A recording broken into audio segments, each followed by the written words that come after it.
Hey Marty, what are we going to do today? Well, we're looking at this Murray walk-behind mower, and we're going to show everybody how to replace a blade. But first off, you want to flip it up with the fuel tank and carburetor side to the top. Always make sure it's at the top.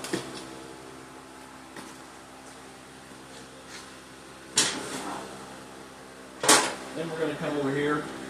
I'm using impact tool, which maybe all of you don't have, but you can use a block of wood and a ratchet as well. Just simply remove the old one.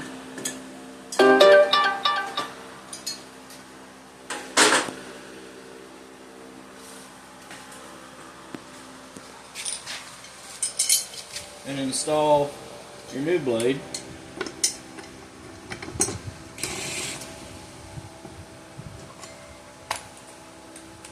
Make sure it's lined up with the T, otherwise you'll get it miss out of line. And then just reinstall it, the bolt. And you're done.